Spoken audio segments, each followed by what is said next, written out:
নবীজি বলেছেন, কেউ যদি মাগরিবের পরে আর এশার পরে, ফজরের পরে আর এশার পরে যদি 3 বার পড়ে আস্তাগফিরুল্লাহাল্লাযী লা ইলাহা ইল্লা হুয়াল হাইয়ুল কাইয়্যুম ওয়া আতুবু ইলাইহি, 3 বার করে যদি পড়ে, সাগরের ফেনাতুল্য গুনাহ যদি থাকে আল্লাহ তাআলা মাফ করে দিবেন। যাকাত কোথায় কোথায় ব্যয় করবেন, কারে কারে দিবেন? আল্লাহ রাব্বুল আলামিন বলেন, ইন্নামাস সাদাকাতু লিল ফুকারাই ওয়াল মাসাকিনি ওয়াল আমিলিনা আলাইহা ওয়াল মুআল্লাফাতি কুলুবুহুম ওয়া ফির রিকাব والغارمين وفي سبيل الله وابن السبيل فريضة من الله والله عليم حكيم। সূরা তাওবার মধ্যে আল্লাহ পাক যাকাত কোথায় কোথায় দিবেন খাতগুলি আল্লাহ বলে দিচ্ছেন। কোন আলহামদুলিল্লাহ। যেখানে সেখানে যাকাত দেওয়া যাবে না। যাকাতের জন্য খাত হচ্ছে 8টা। যাকাতের জন্য খাত কয়টা? 8টা। 8টি খাতে আপনার যাকাতের টাকা আপনি ব্যবহার করবেন, ব্যয় করবেন।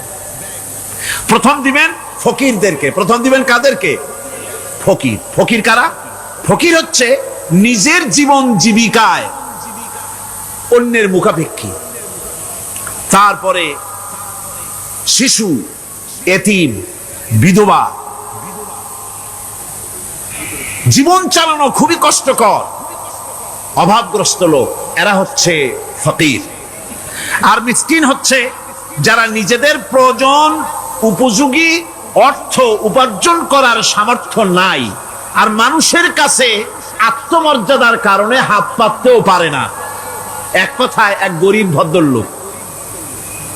আল্লাহ কোরআন শরীফে বলেছেন যে এদের চেহারা দেখে বুঝো জ্বর পেটে খাবার নাই, অথবা সে অসুবিধায় আছে, চেহারা দেখে বুঝে তাকে সাহায্য করো। সে এমন শরীফ মানুষ আছে না আমাদের সমাজে? লোক এরকম আছে না? আছে কিনা? ঘরের মধ্যে 3 দিনও রান্না হয় নাই, কিন্তু দাড়ি টাড়ি সুন্দর করে আশ্রায়া জামাটা পরিপাটি করে গায়ে দিয়ে বেরোচ্ছে, কারোর কাছে হাত পাতে না, তার সরাপাতে তার ভদ্রতায় বাঁধে। ওনার সরাপথে বেঁধেছে, উনি চাবেন না কারো কাছে, কিন্তু উনাকে যিনি সৃষ্টি করেছেন সে আল্লাহ রাব্বুল আলামিন শোনায় দিচ্ছেন, বান্দারা আমার ওই গরিব ভদ্রলোককে খাবার দাও। ওরা হচ্ছে মিসকিন।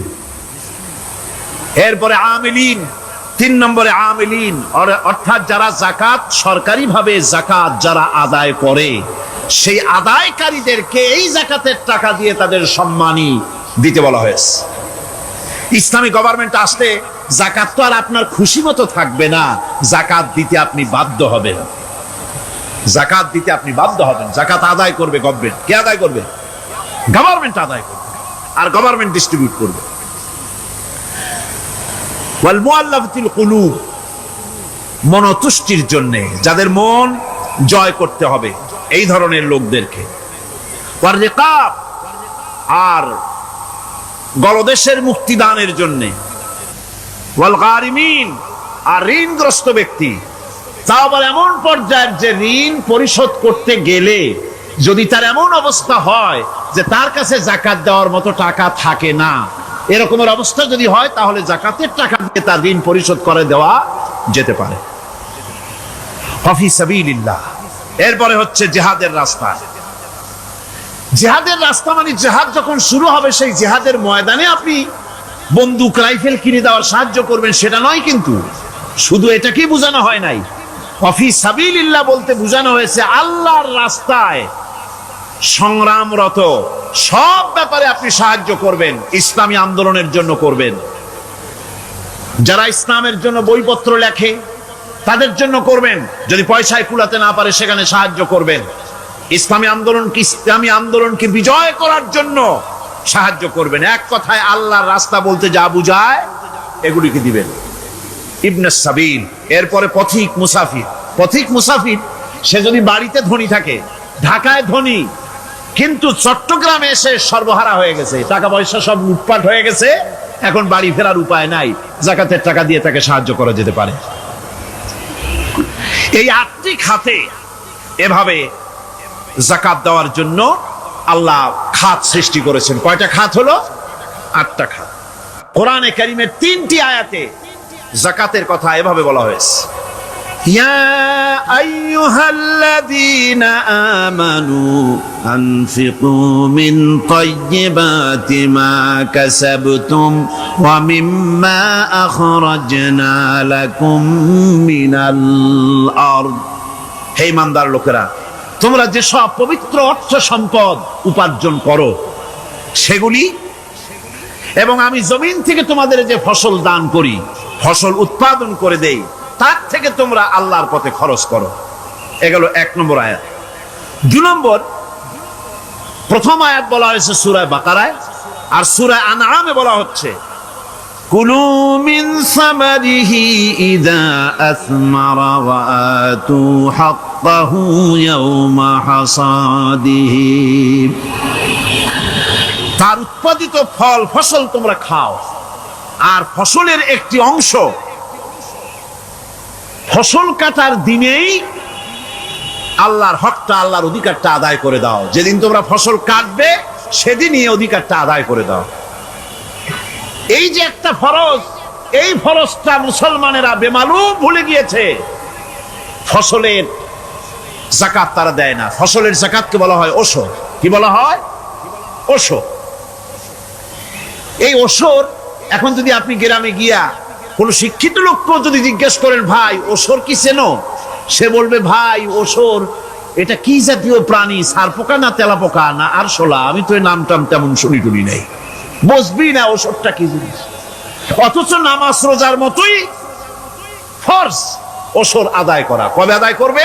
শিক্ষক অফিসার গলা একটা সোনার চেন, শীতের দিনেও সামনের বোতাম খুলে রাখে যাতে চেনটা সকলে দেখে। মিয়া সাহেব, এটা সোনার চেন না, জাহান্নামের আগুনের শিকল পড়েছো। পুরুষের জন্য এক রত্তি সোনাও হারাম। তোমার শরীরের সৌন্দর্য বাড়াবার জন্য স্বর্ণ ব্যবহার করতে পারবে না।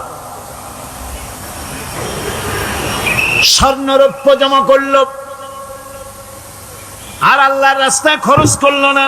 রব্বুল আলামিন বলেন, ইয়াউমা ইউহমা আলাইহা ফি নারি জাহান্নামা ফাতুকওয়া বিহা জিবাহুহুম ওয়া জুনুবুহুম ওয়া যুহুরুহুম।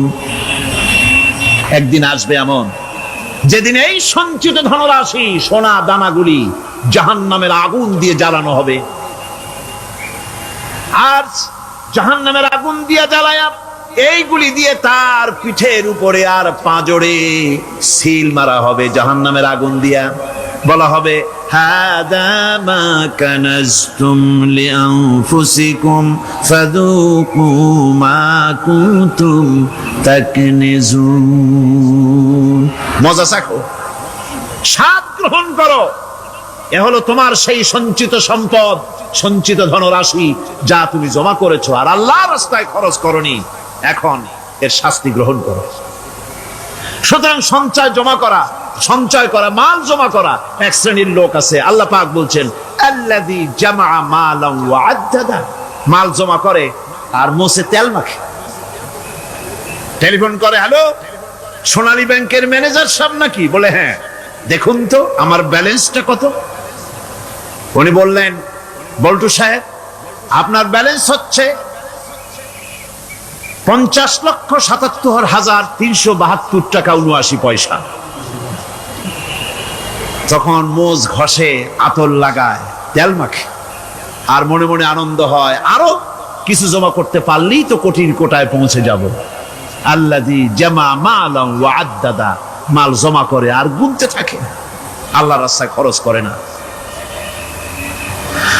আল্লাহ রাব্বুল আলামিন বলছেন, খুয মিন আমওয়ালিহিম সাদাকাতান তুতাহহিরুহুম ওয়া তুযাক্কিহিম বিহা। তাদের অর্থ সম্পদ থেকে যাকাত উসুল করে তাদেরকে পবিত্র করে দাও। যাকাত আদায় করার মানি হলো তার সম্পদগুলি পাক হয়ে গেল। কোন আলহামদুলিল্লাহ, সম্পদ পাক হয়ে গেল, পবিত্র হয়ে গেল। আর যেই সম্পদের যাকাত দেওয়া হয় না, আল্লাহর রাস্তায় খরচ করা হয় না, তা সম্পূর্ণরূপে অপবিত্র, নাপাক। কি পরিমাণ সম্পদের নিসাবটা কেমন হবে?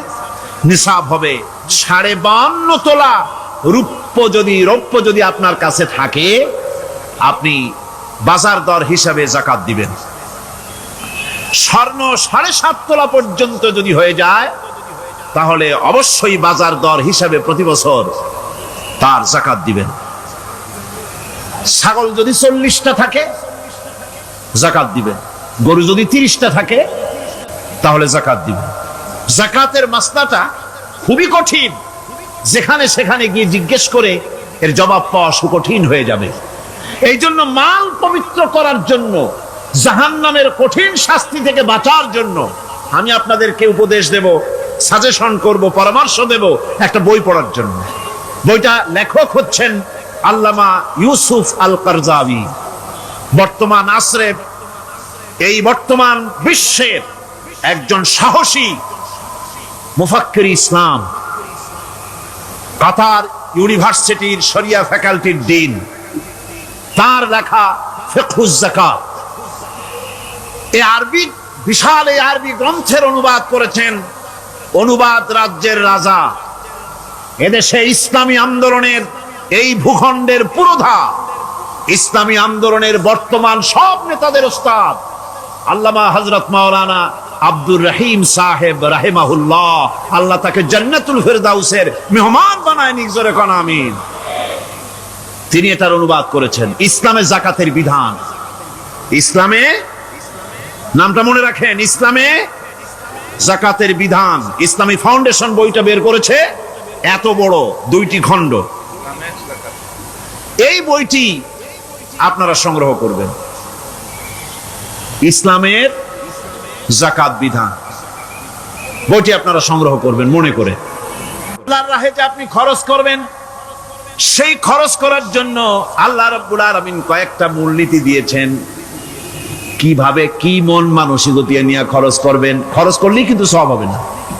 আতর মাখবেন, যদি চিন্তা করেন যে আতর মাখলাম, মাহফিলে যাব, মসজিদে যাব, লোকেরা টের পাবে যে বেটা আতর একখান মাখছে, খামো খাই আপনার আমও গেল, সালাও গেল, কোনো সওয়াব হইল না। আর যদি আতর মাখেন এই নিয়ত করে, আতর মেখেছি, রাসূল পাক সাল্লাল্লাহু আলাইহি ওয়াসাল্লামের একটা সুন্নাত আমল করলাম, আল্লাহ রাব্বুল আলামিন অসংখ্য নেকি আমল নামায় লিখে দিবেন। নিয়তের উপরে দারমাদার করছে সবকিছু। এখন আপনি যে খরচ করবেন, সেই খরচটা কিভাবে করবেন, কি মন মানসিকতায় করলে পরে আল্লাহ খুশি হবেন, সেই কথাটি আল্লাহ পাক কোরআনে কারীমের মধ্যে বলছেন। আমি আপনাদের সামনে সেগুলি বলছি। দানটা হতে হবে কেবলমাত্র আল্লাহরে খুশি করার জন্য, মনে রাখেন। এটা হলো এক নম্বর। কি দানটা হতে হবে কারে খুশি, জোরে কোন। আল্লাহ পাক বলছেন, ওয়ামা তুনফিকুনা ইল্লা ইবতিগা ওয়াজহিল্লাহ, তোমরা যা কিছু খরচ করো তাতে আল্লাহর সন্তুষ্টি লাভ করা ছাড়া মনের মধ্যে অন্য কিছু যেন লক্ষ্য না থাকে। শুধুমাত্র আল্লাহর সন্তুষ্টি মনের মধ্যে তোমরা রাখবে। আর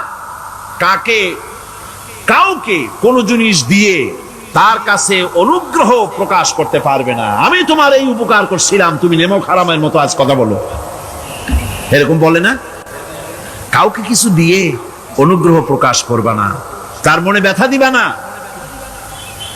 الذين ينفقون أموالهم في سبيل الله ثم لا يتبعون ما أنفقوا منا ولا أذى, যারা আল্লাহর পথে খরচ করে এবং খরচ করার পর নিজের অনুগ্রহ প্রকাশ করে না এবং কাউকেও মনোকষ্ট দেয় না, টাকা দিয়া খোটা দিল না, মনেও কষ্ট দিল না, তাদের জন্য পুরস্কারটা কি শুনুন। আল্লাহ পাক বলেন পুরস্কার হচ্ছে লাহুম আজরুহুম ইনদা রাব্বিহিম ওয়ালা খাউফুন আলাইহিম ওয়ালা হুম ইয়াহজানুন, ওদের জন্য তার পরওয়ারদিগারের কাছে রয়েছে বিরাট পুরস্কার, আজরে আজিম। এদের জন্য কোনো ভয় নাই, কোনো চিন্তাও নাই, কিয়ামতে ডাইরেক্ট জান্নাতে চলে যাবে। সুবহানাল্লাহ। দানের এত ফজিলত যা ভাই আমি বলে শেষ করতে পারবো না। এত ফজিলত আল্লাহ দানের মধ্যে রেখেছেন। ত্যাগেই তো শান্তি, ভোগে শান্তি নাই। মজা কিসে? জোরে কন্যা, মজা কিসে? ত্যাগের ভিতরেই মজা। এরপরে আল্লাহ পাক বলছেন আল্লাহর পথে 3 নম্বরে হতেছে আল্লাহর পথে যা খরচ করবা বেছে বেছে ভালো জিনিসটা দিও, বাইসা বাইসা ছেঁড়া জামাটা দিও না। পকেটে হাত দিয়া দান করবে, পকেটে হাত দিয়া হাত আর বাইর করে না। কারণ কি? খুঁজে দেখে যে 10 পাই না, 4 আনা। কম পয়সাটা দেবে, ভালোটা দেবে না। টাকা বের করে ওর মধ্যে ময়লা পচা গন্ধ লাগে, ওইটা দান করবে। আর টাটকা টাকাটা পকেটে রেখে দেবে। এই স্বভাব আমাদের আছে কিনা? আছে কিনা? আরে বাবা, টাকা কি আপনি পকেটে রাখতে পারবেন? ওটা দেওয়া লাগবে না? এরে দেন, তারে দেন, কাউকে তো দেবেনি। আমাদের এই বদভ্যাস আল্লাহ আমাদেরকে মাফ করুন। কোন আমিন বলেন। আমিন। দান করার সময় বেছে বেছে খারাপটা দিও না, ছেঁড়া কাপড়টা দিও না, অখাদ্য কুখাদ্য দান করো না। বিয়ার মজলিস, বিবাহে অনেক লোক দাওয়াত দিয়েছে, বেশি করে রান্না করছে, কম যদি হয়ে যায় বড় মিয়ার ইজ্জত নষ্ট হয়ে যাবে। মেহমান কম আসলো, এখন এই খাবারগুলি না পারিয়া তারপরে গরিবদের দেয়। না পেরে যখন খাবার কেউ নাই তখন গরিবদের দেয়। গরিবদের উদ্দেশ্য করে কিন্তু বানানো হয় নাই।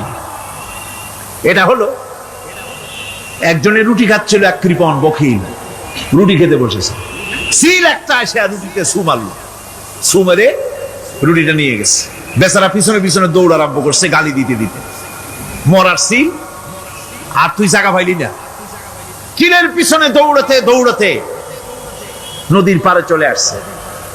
সিলও দেখে যে আল্লাহ, এমন এক বেকায়দার লোকের রুটি নিলাম, কোনো গাছেও বসতে পারি না তার ঢিলার জ্বালায়।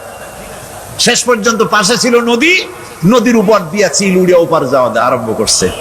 বখিল বেচারা দাঁড়াই থাকে, দিলাম ফি সাবিলিল্লাহ, আল্লাহর রাস্তায় দিলাম। এর তো কোনো মানে নাই। নিজে খেতে না পারে বাসি অখাদ্য কুখাদ্য এগুলি দিতে আল্লাহ পাক নিষেধ করেছেন। দিবা বাইসে বাইসে ভালো জিনিসটা, যেটা তোমার কাছে প্রিয়, ওইটা দিও। তুমি যদি খারাপটা দাও তাহলে আল্লাহ তোমার দেবেন ওই মানের। কিয়ামত আছে না? কিয়ামত ওই মানের পাবা। আল্লাহ পাক বলছেন, ইয়া আইয়ুহাল্লাযীনা আমানু আনফিকু মিন তাইয়্যিবাতি মা কাসাবতুম ওয়া মিম্মা আখরাজনা লাকুম মিনাল আরদ।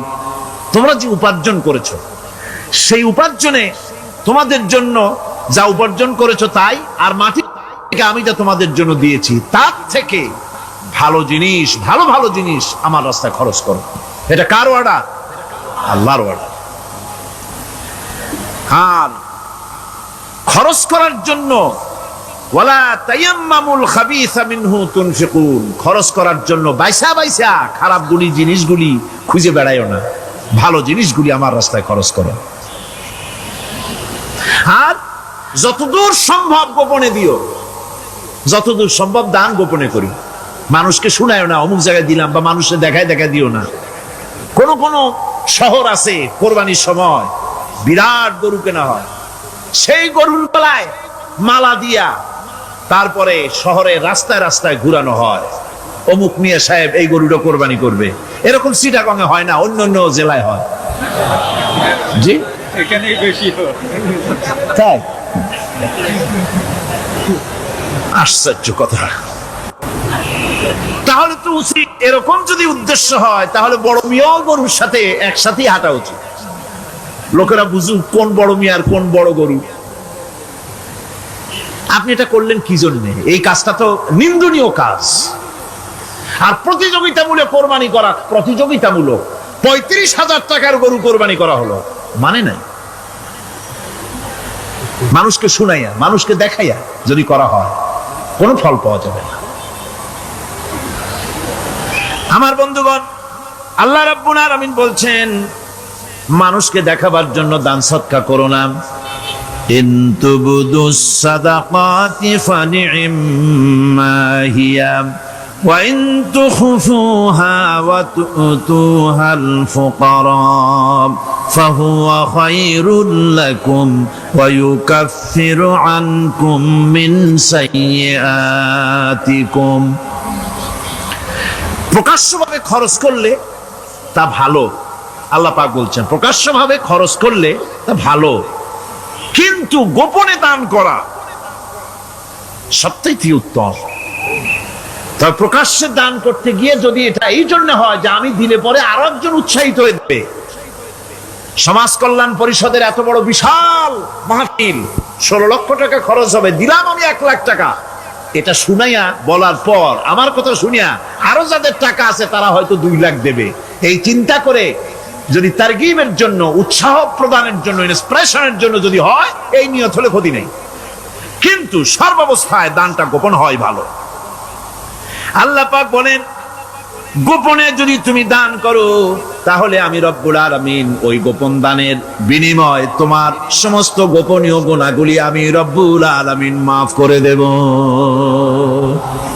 তোমার গোপন গুনাহগুলি মাফ করে দেব।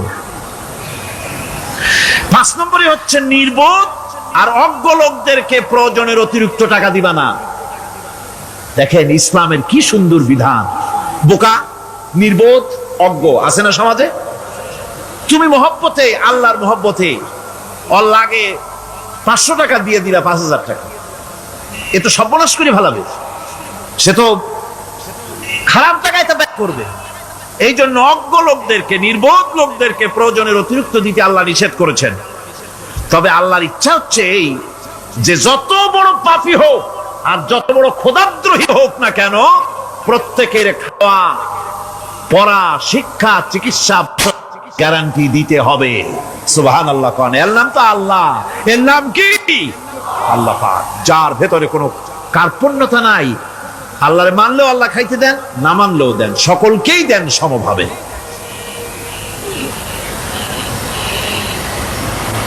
6 নম্বরে হচ্ছে কারো প্রয়োজন পূরণের জন্য যদি ধার দেওয়া হয়, যদি কাউকে ধার দেন, ধার করার জন্য বারবার তাকে টাকা দেওয়া যাবে না। একথা শুনে যারা ঋণগ্রস্ত আছেন তারা আবার এই সুবিধাটা নিয়েন না। সামর্থ্য থাকতে যদি যার কাছ থেকে ধার এনেছেন তাকে যদি কষ্ট দেন, অবশ্যই আল্লাহর কাছে আসামি হতে হবে কিয়ামতের দিন, কোনো সন্দেহ নাই। আর যে ব্যক্তি ধার দিয়েছেন তিনি যদি বুঝতে পারেন যে এই লোকটি আসলেই নিয়ত ভালো কিন্তু দিতে পারতেছে না, তাহলে এমন লোককে বারবার টাকাটা দিতে আল্লাহ নিষেধ করেছেন। তাকে শরম দিও না, তাকে সময় দাও। وَإِنْ كَانَ ذُو عُسْرَةٍ فَنَذِرَةٌ إِلَى مَيْسَرَةٍ وَأَنْ تَصَدَّقُوا خَيْرٌ لَكُمْ إِنْ كُنْتُمْ تَعْلَمُونَ। ঋণগ্রস্ত ব্যক্তির আর্থিক অবস্থা খারাপ হলে সচ্ছল হওয়া পর্যন্ত তাকে সময় দাও, আর তাকে যদি ক্ষমা করে দিতে পারো সেটা তো অনেক ভালো কথা। আল্লাহ তোমার প্রতি রহম করবেন। যদি ক্ষমার তাকে যদি সে দিতেই পারবে না এমন অবস্থা যদি হয়, তাহলে তাকে তুমি ক্ষমা করে দিও। কিছু সংখ্যক লোক আছে যারা ধার নিয়ে আসলে ফাঁকি দিতে চায়, আছেন এমন সমাজে না? নাই? কিছু লোক আছে ধার নেয়, ভাই দেব 1 মাসের মধ্যে, কোনো সন্দেহ নাই। 6 মাস যায় তারপরেও দেয় না, অন্য কাজ করে মিটাই, অন্য কাজ মিটায়, কিন্তু এর টাকা পরিশোধ করে না। এরকম লোকও আছে, তারা আল্লাহর কাছে দায়ী হবে। একবার পত্রিকায় দেখেছিলাম কার বাড়িতে কার্টুন দিয়েছে, বাড়িতে বিরাট সাইনবোর্ড লাগাইছে কুকুর হইতে সাবধান। তার বন্ধু বলছে ভাই তুমি কুকুর কিনলে কবে? কয় যে না কুকুর কিনি নাই, সাইনবোর্ড লাগাইছি পাওনাদারদেরকে ঠেকাবার জন্য, যাতে সহজে বাড়ির মধ্যে না ঢোকে। এই চালাকিটা আর কেউ বুঝুক আর না বুঝুক, আল্লাহ পাক তো খুব ভালো করেই বোঝেন। 7 নম্বরের কথা হলো দান করার ব্যাপারে, যে আপনি দান করতে করতে যা আছে সব ফতুর করে ফেলাবেন, এটা কিন্তু ইসলাম চায় না। আপনার সন্তান সন্ততিকে বঞ্চিত করে, স্ত্রী পুত্রকে বঞ্চিত করে সমানে দান করবেন, ঘরে না খেয়ে থাকবেন, এই অবস্থা যেন না হয়। খরচ করবেন কি? আল্লাহ পাক বলছেন ويسألونك ماذا ينفقون قل العفو নবী আপনাকে প্রশ্ন করা হয় কি খরচ করব, আপনি বলুন প্রয়োজনের অতিরিক্ত জিনিস যেটা আছে সেটাই আল্লাহর জন্য খরচ করে দাও। তোমার প্রয়োজন যখন মিটে গেছে, ব্যাংকের মধ্যে অসংখ্য টাকা জমা রাখা খালি গুনতেছে বসে বসে, তা না করে অভাবগ্রস্ত মানুষদের প্রয়োজন মিটাও। খরচ করার ভিতরে আর খরচ না করার ভিতরে ভারসাম্য রক্ষা করতে হবে। ولا تجعل يدك مغلولة إلى عنقك ولا تبسطها كل البسط فتقعد ملوما محسورا। তোমাদের দানের হাত গুটায় একেবারে গলার সাথে বেঁধে রেখো না, আবার এমন বেশি ছেড়েও দিও না, কারণ এর ফলে তোমাকে অনুতপ্ত হওয়া লাগতে পারে, কার্পণ্যতাও না হয় আর দ্বিতীয় জমের মতো দিয়ে সব ফতুরু না হয়ে যাও। দুটোর মধ্যে ব্যালেন্স হতে হবে। আর 8 নম্বরে কথা হচ্ছে যেই দানের উপযুক্ত কারা। আপনি তো যাকাত দিবেন কাদের, সে কথা আল্লাহ বলে দিয়েছেন, আগে বলা হয়েছে না? কয়টা খাতে দিবেন? মাশাআল্লাহ মনে আছে আপনাদের। আর এমনি সাধারণ দান সদকা কাদেরকে দিবেন, উপযুক্ত পাত্র কারা, তার একটা লিস্ট আল্লাহ দিচ্ছেন। وبالوالدين إحسانا وبذي القربى واليتامى والمساكين والجار ذي القربى। নিজের পিতামাতা, নিকট আত্মীয়, ইয়াতিম, মিসকিন এবং আত্মীয় প্রতিবেশী তাদেরকে দিবে। আমি কিন্তু এখন যাকাতের কথা বলছি না, মা বাপকে যাকাত দেওয়া যাবে না। এটা হচ্ছে দান, সহযোগিতা করা, ইহসান করা। এই ইহসান মা বাপকে, প্রতিবেশী আত্মীয় যারা, মিসকিন যারা, এতিম যারা, অনাত্মীয় প্রতিবেশী যারা, চলার সাথী, প্রবাসী এবং নিজের চাকর চাকরানি যা কিছু আছে, এই সকলকেই এই সাহায্য করতে হবে, এ কথা আল্লাহ বলে দিয়েছেন। এবং আমরা যে আয়াত আলোচনা করতেছি সে আয়াতের ভিতরেও এই ফিরিস্তি আল্লাহ পাক বলে দিয়েছেন। আল্লাহ রাস্তায় যারা দান করবে তাদের সম্পর্কে আল্লাহ বলছেন এখন, মাসালুল লাযীনা ইউনফিকুনা আমওয়ালাহুম ফি সাবিলিল্লাহি কামাসালি হাব্বা। আল্লাহর রাস্তায় খরচ করা এর দৃষ্টান্ত হলো একটা দানার মতো, যেই দানাটা থেকে 7টা ডাল বেরিয়ে গেল। ফি কুল্লি সুমবালাতিন মিআতু হাব্বা, একটা দানা থেকে 7টা ডাল বেরোলো, এক একটা ডালে 100 করে দানা হলো, সব মিলাইয়া 700 দানা হয়ে গেল। ওয়াল্লাহু ইউদাইফু লিমান ইয়াশা ওয়াল্লাহু ওয়াসিউন আলীম। আল্লাহ পাক বলেন এই পৃথিবীতে একটা দানায় 700 দানা যে আল্লাহ রাব্বুল আলামিন তোমার হাতে ধরায় দিলেন, সে আল্লাহ পাকের ব্যাংকে যদি টাকা জমা রাখো, আল্লাহর রাস্তায় যদি খরচ করো, 700 গুণ বাড়াইয়া আল্লাহ তোমার হাতে ধরাইয়া দিবেন। আল্লাহু ইউদাইফু লিমান ইয়াশা, আর আল্লাহ ইচ্ছে করলে এর থেকেও বেশি তোমাকে দান করবেন। সুবহানাল্লাহ কোন জোরে। আর এই দান করতে হবে মরার আগে। কোন সময় দেবেন কোন? আমার দেশে বহু মুসলমান আছে যারা বলে হুজুর আসি আপনাদের পিছনে, যা বলেন আসি, জীবন দিয়া দেব। এরা খুব চালাক, জীবন দিতে চায়, মাল দিতে চায় না। আল্লাহ তো আগে জীবন চায় নাই, আল্লাহ আগে কি চেয়েছেন? কোন আল্লাহ আগে কি চেয়েছেন? আল্লাহ চেয়েছেন মাল। وَتُجَاهِدُونَ فِي سَبِيلِ اللَّهِ بِأَمْوَالِكُمْ وَأَنفُسِكُمْ।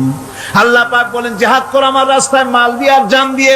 মাল দাও আগে, মাল না দিয়া যদি আগে মরে যাও, মালটা তো থেকেই গেল। সুতরাং মাল আগে আমার রাস্তায় দাও। দেবা কখন? মরার আগে দাও। وَأَنفِقُوا مِمَّا رَزَقْنَاكُم مِّن قَبْلِ أَن يَأْتِيَ أَحَدَكُمُ الْمَوْتُ। আমার রাস্তায় খরচ করো মৃত্যু আসার আগে। فيقول رب لولا أخرتني إلى أجل قريب। যদি মরার আগে না দাও, মৃত্যুর সময়, মৃত্যু যখন এসে গেল সেই সময় যদি বলো, অনুশোচনা যদি করো, আরে যদি আমি সময় পাইতাম, একটু খানিক যদি সময় দিতে আল্লাহ, একটু সময় আমারে যদি দাও, ফাসাদদাকা ওয়া আকুম মিনাস সলিহিন, দান সদকা করব, সব আল্লাহর রাস্তায় দিয়ে দেব, আর আমি সালেহ বান্দাদের মধ্যে শামিল হয়ে যাব। আল্লাহ একটু সময় আমারে দাও।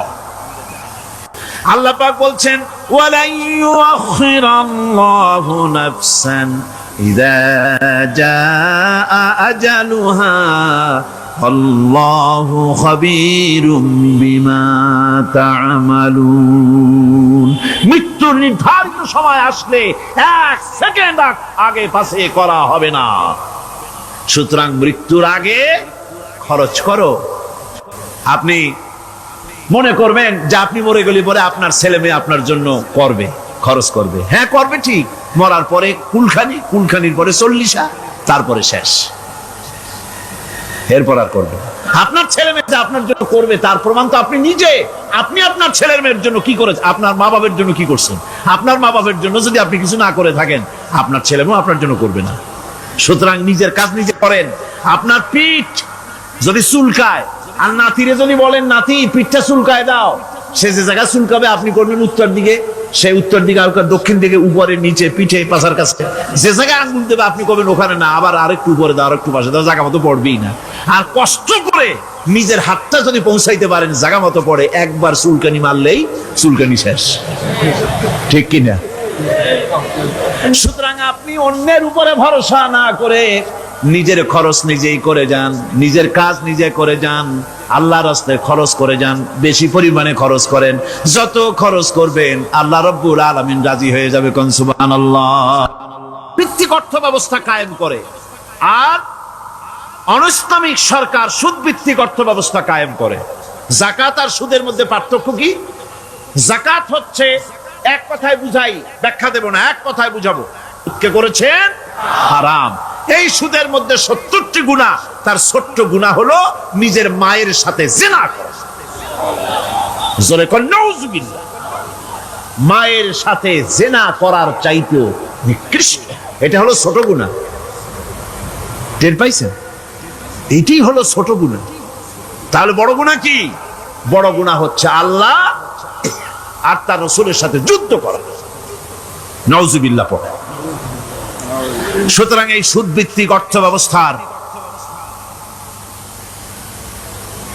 এই সুদ ভিত্তিক অর্থ ব্যবস্থাকে নির্মূল করে দিয়ে ইসলাম যাকাত ভিত্তিক অর্থ ব্যবস্থা কায়েম করেছিল, যার ফলে মানুষ খেয়ে পরে সুখে শান্তিতে বসবাস করেছে। চুরি নাই, ডাকাতি নাই, জেনা নাই, ব্যভিচার নাই, হত্যা নাই, ধর্ষণ নাই। এমন এক সময় এসেছিল কোরআনে কারিমের বরকতে, যাকাত ভিত্তিক অর্থনীতির বরকতে, এমন এক সময় এসেছিল ময়দানে ঢোল পিটানো হতো বাজারে বাজারে, যাকাত কে নেবে, যাকাত কে নেবে, যাকাত কে নেবে। একজন মানুষও খুঁজে পাওয়া যায় নাই যে বলবে যাকাত আমার দরকার। গল্প করলাম? এটা কি গল্প? এটা বাস্তব। হযরত ওমর বিন আব্দুল আজিজ রাহমাতুল্লাহ আলাইহির জামানায় সাদকার টাকা নিয়ে 3টি দিন একজন ঘুরেছেন গ্রামে গ্রামে, ময়দানে ময়দানে। একটা গরিব খুঁজতেছেন সদকার টাকা দেবে, গরিব খুঁজে পাওয়া যায় না। ক্লান্ত শ্রান্ত হয়ে মরুদ্যানের ভিতরে আরাম করতেছেন, এমন সেখানে আর একটা লোক আসছে, ধুলা মলিন বড় একটা বস্কা তার সাথে। এই লোকটি তার কাছে গিয়ে বলছে, ভাই আল্লাহ আপনারা আমারে মিলাই দিছে, 3 দিন পর্যন্ত ঘুরেছি কিছু সদকার টাকা নিয়ে, এত বড় দেশের এত জায়গা ঘুরলাম, একটা গরিব পাই নাই যে তারে দেব, আল্লাহ আপনারে মিলাই দিছে, নেন এই টাকাগুলা। কয় যে তোমার মাথা খারাপ না স্কুল উঠিলা? তুমি কি মনে করছো আমার এই বস্কার মধ্যে ছেঁড়া খাতা? তোমার টুপলায় যে টাকা আছে আমার বস্তায় তার থেকে অনেক বেশি টাকা আছে। তুমি ঘুরতেছো 3 দিন, আমি ঘুরতেছি সপ্তাহকাল, একটা ভিক্ষুক পাই নাই। এটা কিসের বরকতে? ইসলামী অর্থনীতির বরকতে। যেরকম কিসের বরকতে? কপাল পোড়া জাতি, কপাল পোড়া জাতি সেই বরকতপূর্ণ সমাজ ব্যবস্থার দিকে না গিয়ে কোন নেতা কোন নেত্রী কি কইল সেদিকে দৌড়ায় পাগলের মতো। হেমিলেনের বংশীবাদক বাঁশি বাজায় চললো, আর ইঁদুর বাদর সব পিছনে ছুটলো। এর কোনো মানে হয় না। যাকাত হচ্ছে পবিত্র করে দেওয়া। নামাজের পর ইসলামের সবচাইতে গুরুত্বপূর্ণ ব্যাপার হলো নামাজ। নামাজের পরেই গুরুত্বপূর্ণ ব্যাপার হচ্ছে যাকাত। আর ইবাদতের বেলায় সাধারণত নামাজের পরে আমরা রোজা বলি, নামাজ রোজা, কিন্তু আসল কথা হচ্ছে নামাজের পরেই যাকাত। কোরআনে কারিমে এভাবেই বলা হয়েছে। নামাজ এবং যাকাত এই দুটি জিনিস হচ্ছে ইসলামের প্রধান স্তম্ভ। ইসলামী রাষ্ট্র যদি হয়, যদি দেশটা ইসলামী রাষ্ট্র হয়ে যায়, তাহলে মুমিনরা যদি ক্ষমতায় আসে তাহলে কি কাজ করবে? আল্লাহ রাব্বুল আলামিন কোরআনে কারীমের মধ্যে বলেছেন, আল্লাযীনা ইম্মাক্কান্নাহুম ফিল আরদি আকামুস সালাত ওয়া আতাউজ যাকাত। আমার মুমিন বান্দারা যদি ক্ষমতায় আসে, মুমিনরা যদি ক্ষমতা পায়, তাহলে চারখানা কাজ করবে। কয়খান কাজ? জোরে চিল্লায় কোন কয়খান?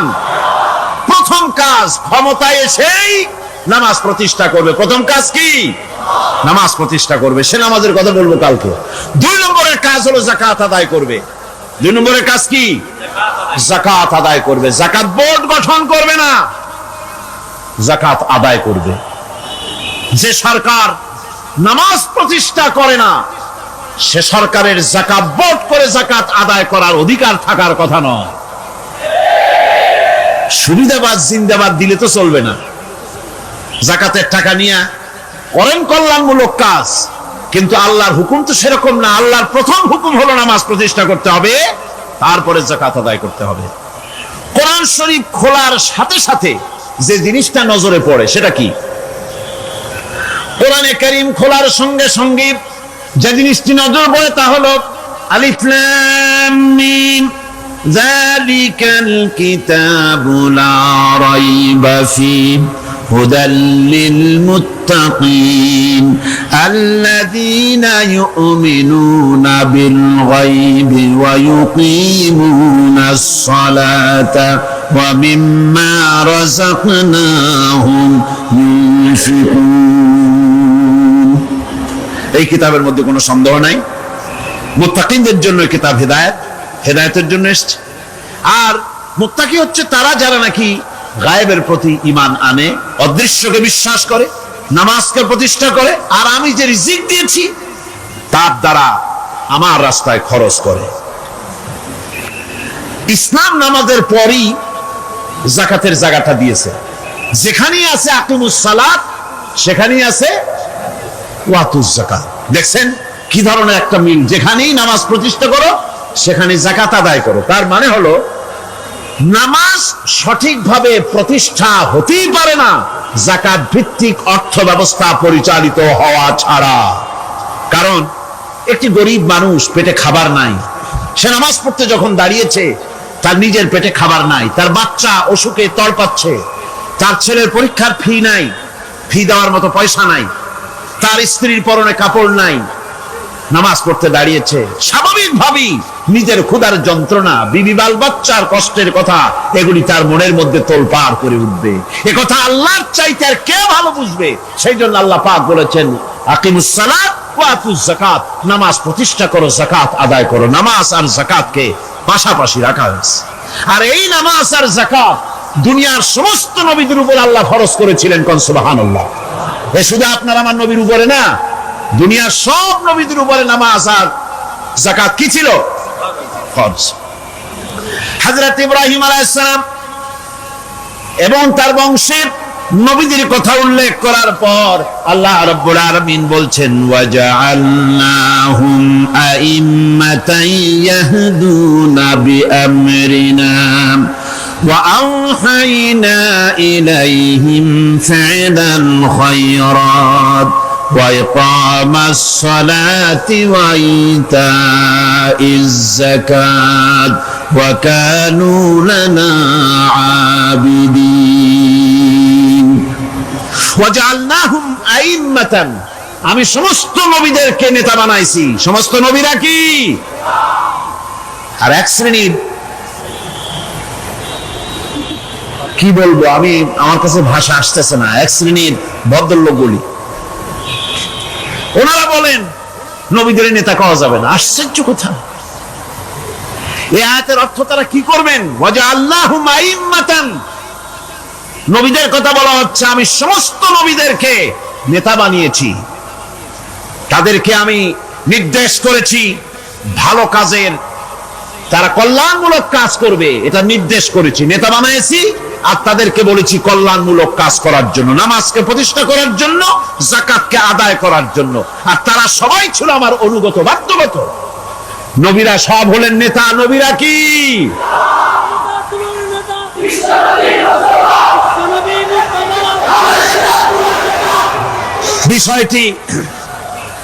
বিষয়টি ওনারা বুঝতে চান না তাই নবীকে ওনারা নেতা বলতে চান না বাংলায় আপত্তি করেন সাইয়েদেনা বলতে আপত্তি করেন না সাইয়েদেনা মানেই তো আমাদের নেতা দরুদ শরীফ পড়লি তো আল্লাহুম্মা সাল্লি আলা সাইয়েদেনা বলি মানেই হলো আমাদের নেতা ইংরেজিতে বললে অসুবিধা নাই উর্দুতে বললে অসুবিধা নাই আরবিতে বললে অসুবিধা নাই বাংলায় নেতা বললেই অসুবিধা কেন হইলো কারা জানি স্লোগান দেয় অমুক আমার নেতা তোমার নেতা অমুক তমুক সেই জন্য হুজুর সাল্লাল্লাহু আলাইহি ওয়াসাল্লাম নেতা কওয়া যাবে না একটা কথা হইলো রাসূল করিম সাল্লাল্লাহু আলাইহি ওয়াসাল্লাম নবীরাই যদি নেতা না হন তাহলে নবীরা কি অনুসারী নাউযুবিল্লাহি মিন যালিক রাসূলকে বলা হয় ইমামুল মুরসালিন আমাদের হুজুরকে কি বলা হয় আমাদের রাসূলকে কি বলা হয় ইমামুল মুরসালিন মানে কি সমস্ত নবীদের নিয়ে উনি নামাজের সমস্ত নবীরা একটা মসজিদে নামাজ পড়তেন উনি সেখানে ইমামতি করতেন নাকি না সমস্ত নবীদের তিনি ইমাম নেতা সুবহানাল্লাহ সুতরাং এটা এক ধরনের মূর্খতা আল্লাহ পাক বলছেন আমি সমস্ত নবীদেরকে নেতা হিসাবে পৃথিবীতে প্রেরণ করেছি তারা হচ্ছেন নেতা তাদেরকে আমি হেদায়েত দিয়েছি আমি হুকুম করেছি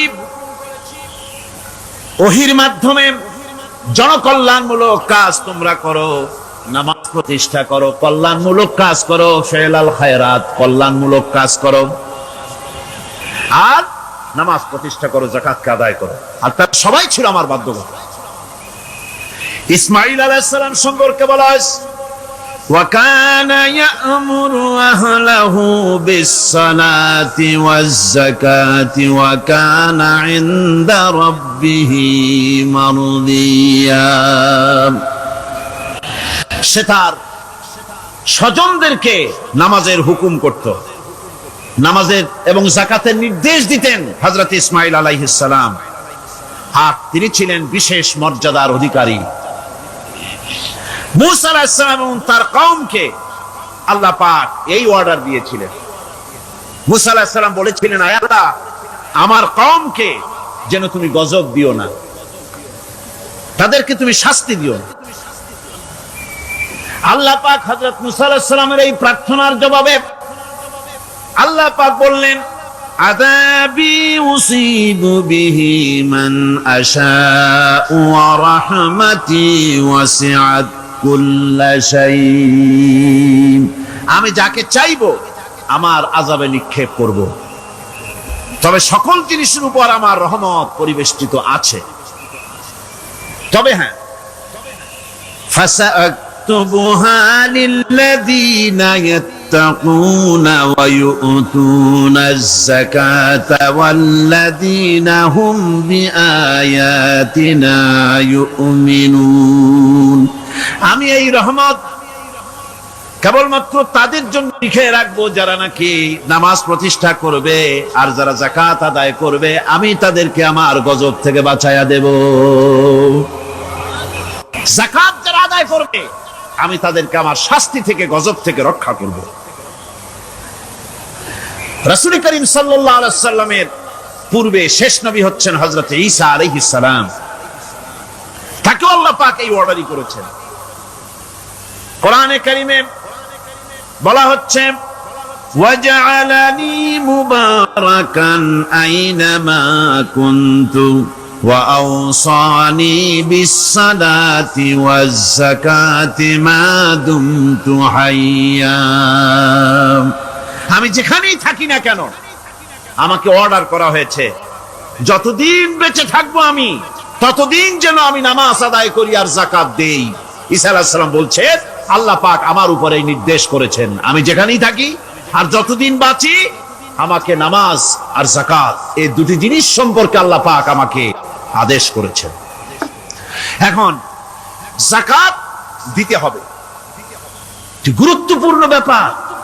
মানুষেরা অবহেলায় যাকাত থেকে নিজেকে বঞ্চিত রেখেছে, মাহরুম রেখেছে এত বড় একটি নিয়ামত থেকে। সমাজকে মাহরুম করছে, যাকাত দিচ্ছেন।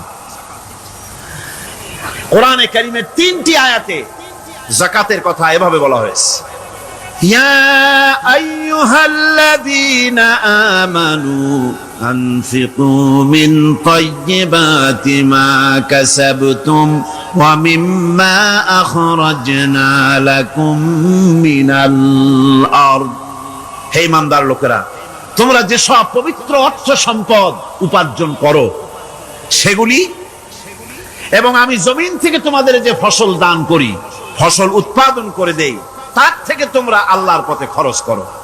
এগুলো 1 নম্বর আয়াত। 2 নম্বর, হয়তো উচিত ছিল শাস্তির দুঃসংবাদ শোনাও, না আল্লাহ বলছেন সুসংবাদ শোনাও। এটার দৃষ্টান্তটা আমার ভাষায় আমি মানুষকে এভাবে বুঝাই।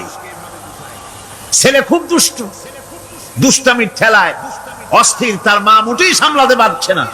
তখন মা বলে, বেটা আমার কথা তো শুনলি না, তোর বাবা আসুক তারপরে আমি তারে নালিশ করব। এমন পিট্টি দেবে মজা টের পাবি। তখন পিট্টি দিলে কি মজা লাগে নাকি? তার মানে শাস্তির তীব্রতা বুঝাবার জন্য বলা হচ্ছে, মজাটা টের পাবা।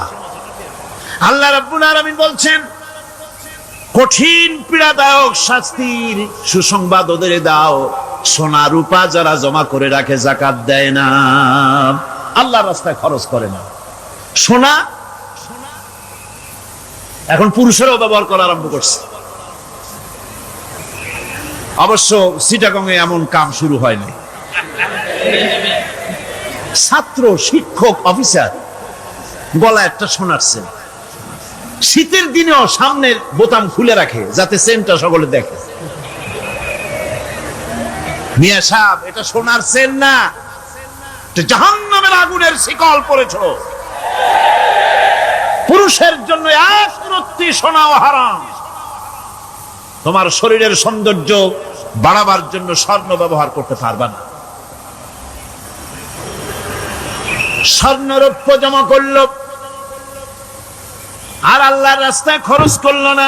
রব্বুল আলামিন বলেন, ইয়াউমা ইউহমা আলাইহা ফি নারি জাহান্নামা ফাতুকওয়া বিহা জিবাহুহুম ওয়া জুনুবুহুম ওয়া দুহুরুহুম। একদিন আসবে এমন যেদিন এই সঞ্চিত ধনরাশি, সোনা দানাগুলি জাহান্নামের আগুন দিয়ে জ্বালানো হবে।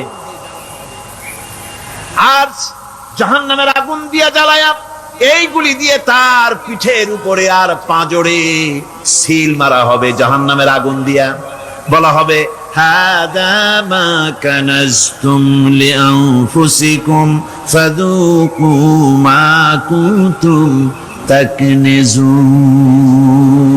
মজা চাখো, স্বাদ গ্রহণ করো।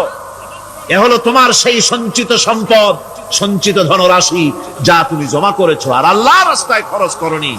এখন এর শাস্তি গ্রহণ করো। সুতরাং সঞ্চয় জমা করা, সঞ্চয় করা, মাল জমা করা এক শ্রেণীর লোক আছে। আল্লাহ পাক বলছেন, আল্লাযী জামা মালান ওয়া আদ্দাদা। মাল জমা করে আর মোছে তেল মাখে। টেলিফোন করে, হ্যালো সোনালী ব্যাংকের ম্যানেজার সাহেব নাকি? বলে, হ্যাঁ। দেখুন তো আমার ব্যালেন্সটা কত? উনি বললেন, বল্টু সাহেব আপনার ব্যালেন্স হচ্ছে 50,77,372 টাকা 79 পয়সা। তখন মোজ ঘষে, আতর লাগায়, তেল মাখে, আর মনে মনে আনন্দ হয়, আরো কিছু জমা করতে পারলেই তো কঠিন কোটায় পৌঁছে যাব। আল্লাযী জামা মালান ওয়া আদ্দাদা, মাল জমা করে আর গুনতে থাকে, আল্লাহর রাস্তায় খরচ করে না। আল্লাহ রাব্বুল আলামিন বলছেন, খুয মিন আমওয়ালিহিম সাদাকাতান তুতাহহিরুহুম ওয়া তুযাক্কিহিম বিহা, তাদের অর্থ সম্পদ থেকে যাকাত উসুল করে তাদেরকে পবিত্র করে দাও।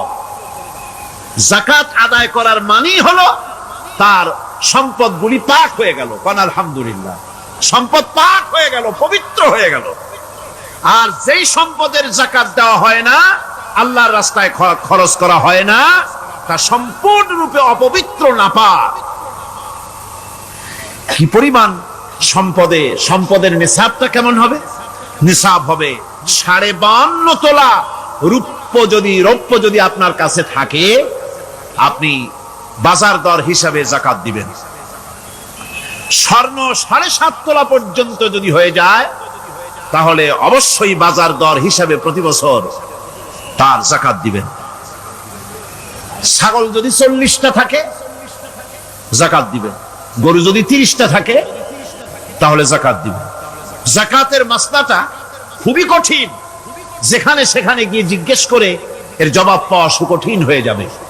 এই জন্য মাল পবিত্র করার জন্য, জাহান্নামের কঠিন শাস্তি থেকে বাঁচার জন্য আমি আপনাদেরকে উপদেশ দেব, সাজেশন করব, পরামর্শ দেব একটা বই পড়ার জন্য। বইটা লেখক হচ্ছেন আল্লামা ইউসুফ আল কারজাবী। বর্তমান আসরে, এই বর্তমান বিশ্বের একজন সাহসী মুফাক্কির ইসলাম, কাতার ইউনিভার্সিটির শরিয়া ফ্যাকাল্টির ডিন। তার লেখা ফিকহুজ যাকাত, বিশাল এই আরবি গ্রন্থের অনুবাদ করেছেন অনুবাদ রাজ্যের রাজা, এদেশে ইসলামী আন্দোলনের, এই ভূখণ্ডের পুরোধা ইসলামী আন্দোলনের বর্তমান সব নেতাদের উস্তাদ আল্লামা হযরত মাওলানা আব্দুর রহিম সাহেব রাহিমাহুল্লাহ, আল্লাহ তাকে জান্নাতুল ফেরদাউসের মেহমান বানায় নিক, জোরে কোন আমিন। তিনি এটার অনুবাদ করেছেন, ইসলামে যাকাতের বিধান। ইসলামে, নামটা মনে রাখেন, ইসলামে যাকাতের বিধান। ইসলামী ফাউন্ডেশন বইটা বের করেছে, এত বড় 2টি খণ্ড। এই বইটি আপনারা সংগ্রহ করবেন, ইসলামের যাকাত বিধান। বইটি আপনারা সংগ্রহ করবেন মনে করে। এখন যাকাতের নিসাব আমি বললাম, এবার বলবো যাকাতের খাত। আমি যা বলতেছি এগুলি আমার বানানো নাকি? আল্লাহর কথা বলছি। কার কথা? আল্লাহ। যাকাত কোথায় কোথায় ব্যয় করবেন, কারে কারে দিবেন? আল্লাহ রাব্বুল আলামিন বলেন, ইন্নামাস সাদাকাতু লিল ফুকারাই ওয়াল মাসাকিন ওয়াল আমিলিনা আলাইহা ওয়াল মুআল্লাফাতি কুলুবুহুম ওয়া ফির রিকাব والغارمين وفي سبيل الله وابن السبيل فريضة من الله والله عليم حكيم। সূরা তাওবার মধ্যে আল্লাহ পাক যাকাত কোথায় কোথায় দিবেন খাতগুলি আল্লাহ বলে দিচ্ছেন। কোন আলহামদুলিল্লাহ। যেখানে সেখানে যাকাত দেওয়া যাবে না। যাকাতের জন্য খাত হচ্ছে 8টা। যাকাতের জন্য খাত কয়টা? 8টা। 8টি খাতে আপনার যাকাতের টাকা আপনি ব্যবহার করবেন, ব্যয় করবেন। প্রথম দিবেন ফকিরদেরকে। প্রথম দিবেন কাদেরকে? ফকির। ফকির কারা? ফকির হচ্ছে নিজের জীবন জীবিকায় অন্যের মুখাপেক্ষী। তারপরে শিশু, এতিম, বিধবা, জীবন চালানো খুবই কষ্টকর, অভাবগ্রস্ত লোক, এরা হচ্ছে ফকির। আর মিসকিন হচ্ছে যারা নিজেদের প্রয়োজন উপযোগী অর্থ উপার্জন করার সামর্থ্য নাই, আর মানুষের কাছে আত্মমর্যাদার কারণে হাত পাততেও পারে না। এক কথায় এক গরিব ভদ্রলোক। আল্লাহ কোরআন শরীফ বলেছেন যে এদের চেহারা দেখে বুঝো জ্বর পেটে খাবার নাই, অথবা সে অসুবিধায় আছে, চেহারা দেখে বুঝে তাকে সাহায্য করো। সে এমন শরীফ মানুষ আছে না, আমাদের সমাজে লোক এরকম আছে না, আছে কিনা?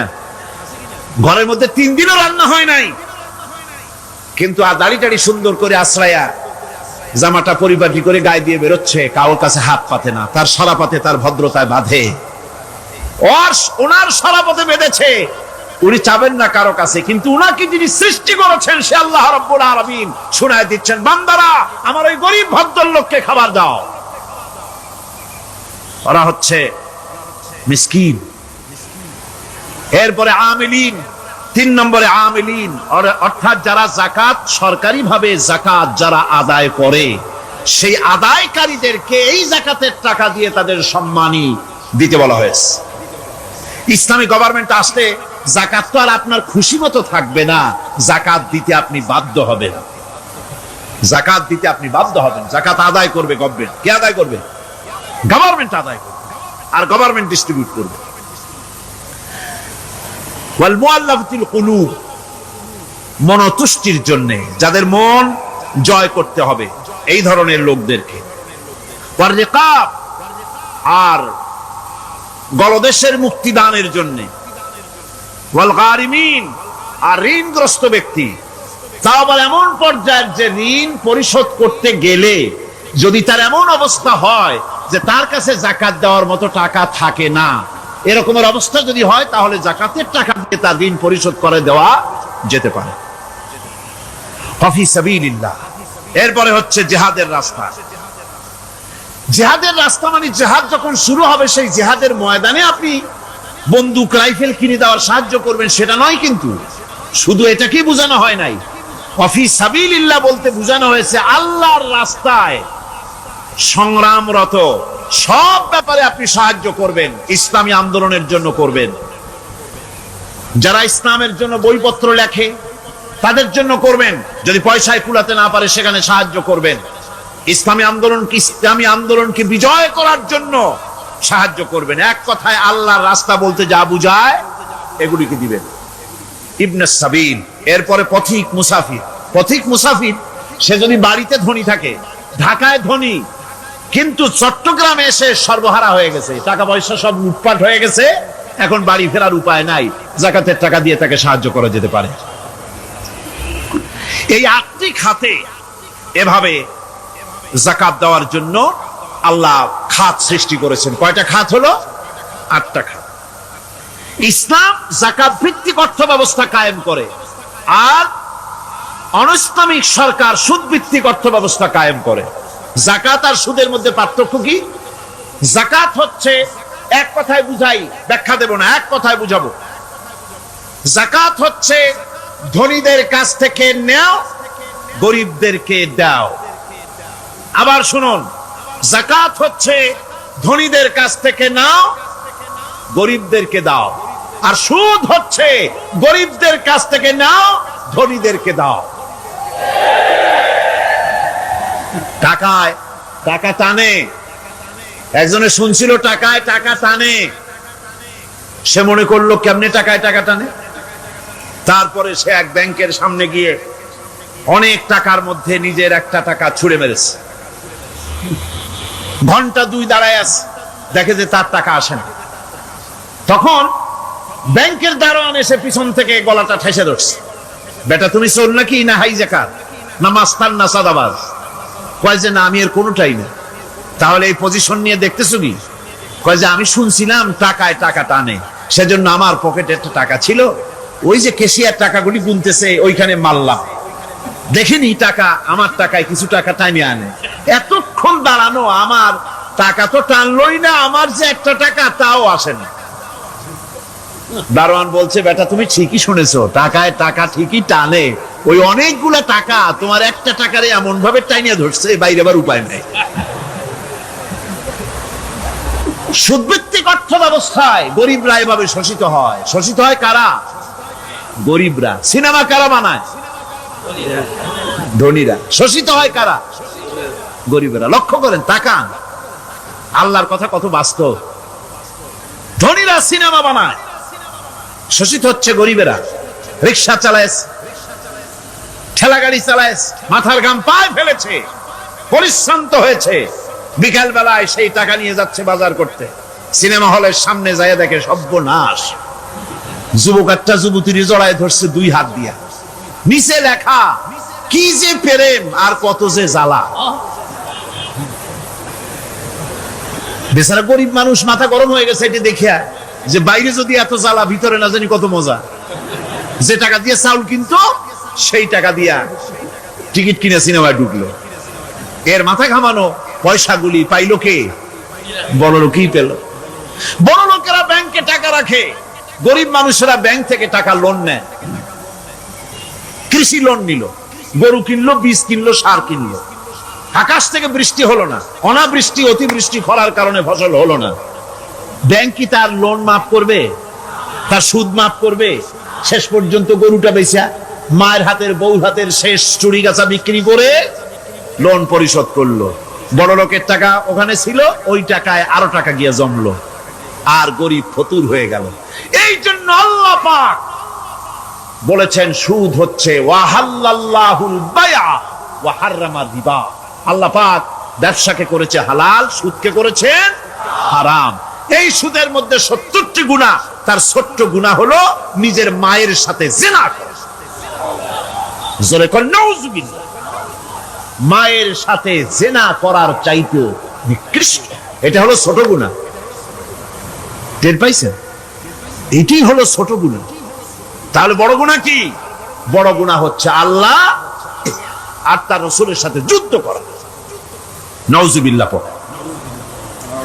সুতরাং এই সুদ ভিত্তিক অর্থ ব্যবস্থার, এই সুদ ভিত্তিক অর্থ ব্যবস্থাকে নির্মূল করে দিয়ে ইসলাম যাকাত ভিত্তিক অর্থ ব্যবস্থা কায়েম করেছিল, যার ফলে মানুষ খেয়ে পরে সুখে শান্তিতে বসবাস করেছে। চুরি নাই, ডাকাতি নাই, জেনা নাই, ব্যভিচার নাই, হত্যা নাই, ধর্ষণ নাই। এমন এক সময় এসেছিল কোরআনে কারিমের বরকতে, যাকাত ভিত্তিক অর্থনীতির বরকতে, এমন এক সময় এসেছিল ময়দানে ঢোল পিটানো হতো বাজারে বাজারে, যাকাত কে নেবে, যাকাত কে নেবে, যাকাত কে নেবে। একজন মানুষও খুঁজে পাওয়া যায় নাই যে বলবে যাকাত আমার দরকার। গল্প করলাম? এটা কি গল্প?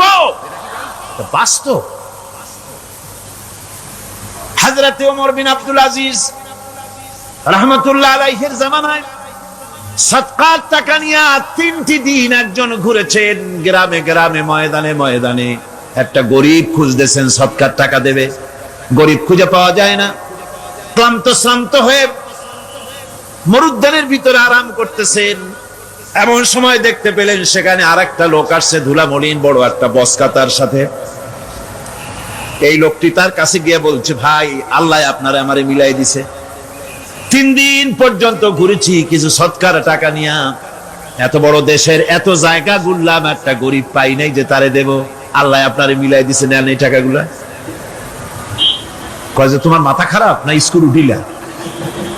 তুমি কি মনে করছো আমার এই বস্কার মধ্যে ছেঁড়া খাতা? তোমার টুপলায় যে টাকা আছে আমার বস্তায় তার থেকে অনেক বেশি টাকা আছে। তুমি ঘুরতেছো 3 দিন, আমি ঘুরতেছি সপ্তাহকাল, একটা ভিক্ষুক পাই নাই। এটা কিসের বরকতে? ইসলামী অর্থনীতির বরকতে। যেরকম কিসের বরকতে? কপাল পোড়া জাতি, কপাল পোড়া জাতি।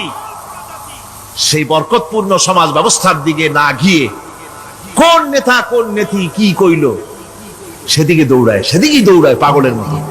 হেমিলেনের বংশীবাদক বাঁশি বাজায় চললো, আর ইঁদুর বাদর সব পিছনে ছুটলো। এর কোনো মানে হয় না। বন্ধুগণ,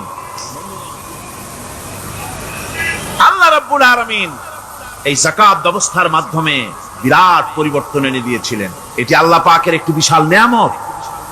এই নিয়ামত আল্লাহ পাক ইসলামী রাষ্ট্রকে দান করেছেন। আর যাকাতই বরকত। হালালে বরকত হয়, হারামে তো আর বরকত হয় না। কথা ঠিক কিনা কন? এখন আল্লাহর রাহে যে আপনি খরচ করবেন, সেই খরচ করার জন্য আল্লাহ রাব্বুল আলামিন কয়েকটা মূলনীতি দিয়েছেন। কিভাবে, কি মন মানসিকতা নিয়ে খরচ করবেন। খরচ করলেই কিন্তু সওয়াব হবে না।